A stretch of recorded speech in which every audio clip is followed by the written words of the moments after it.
1947, the year neighbors became enemies. In the summer of 1947, the air across the Indian subcontinent felt different. Not hotter, just heavier. As if the land itself knew something terrible was coming. For centuries, people had lived side by side, Hindus, Muslims, Sikhs, sharing wells, sharing markets, sharing festivals. Children played together in dusty streets, unaware of prayers or politics. A neighbor was simply a neighbor. Then the clocks of history struck midnight. The British were leaving, and with their departure came a line, drawn hastily on a map by men who had never walked the villages they were dividing. A line that would cut through fields, homes, rivers, and hearts. They called it Partition. No one truly understood what it meant at first. In villages across Punjab and Bengal, rumors spread faster than truth. They are coming. You must leave. This land is no longer yours.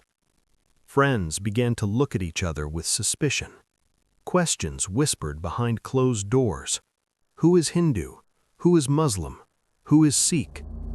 Identity, once personal and quiet, became a death sentence. In Lahore, a Muslim shopkeeper locked his door for the last time. Across the street, a Sikh family watched silently, unsure whether to wave goodbye or look away. They had shared tea for 20 years. Now neither knew if the other would still be alive tomorrow. Trains began to move. Long, overcrowded trains packed with families carrying their lives in cloth bundles. Grandmothers clutching keys to homes they would never see again. Children crying from hunger, fear, and exhaustion. Some trains arrived full. Others arrived silent. Bodies stacked where passengers once sat. Blood-soaked floors. No survivors. Railway stations became graveyards. In the countryside, violence spread like wildfire.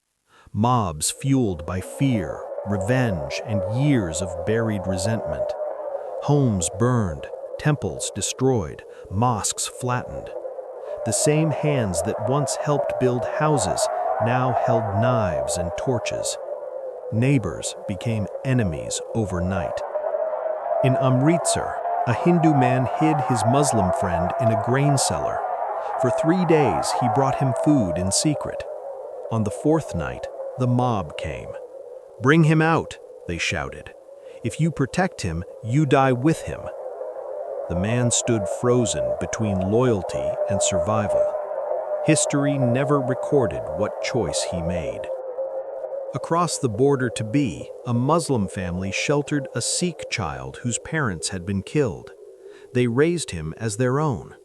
Years later, when the borders hardened, the boy crossed into India, never knowing if he should feel gratitude or grief.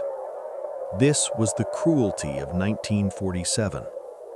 There were no clean heroes, only broken choices. Women suffered in silence. Thousands were abducted, assaulted, and traded like spoils of war.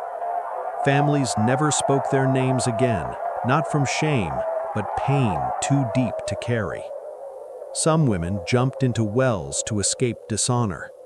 Entire villages followed. The earth swallowed them without judgment. By the end, more than 14 million people were displaced. More than 1 million were dead. It was one of the largest migrations in human history, and one of the bloodiest. When independence finally came, it did not arrive with celebration for everyone. On August 14th and 15th, flags were raised, fireworks lit the sky. Speeches spoke of freedom and destiny.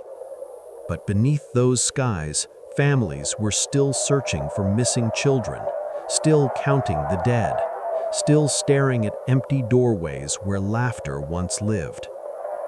Freedom had come, But peace had not. Borders hardened. Memories did not. Decades passed. New generations grew up hearing fragments of the story. A grandfather who never returned, a village left behind, a language half forgotten. And yet the pain remained, quiet, unresolved. Because 1947 was not just a political event, it was a human wound. A reminder of how quickly fear can erase humanity, how fragile coexistence can be, how easily neighbors can become enemies when leaders draw lines before listening to lives. Today, the borders still stand, but the ghosts of 1947 walk on both sides. In shared songs, in familiar foods, in stories that sound strangely the same.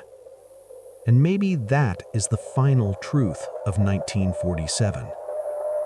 That despite the blood, the loss, and the division, the people who were torn apart were never truly strangers. They were neighbors, and in another world, they still might have been.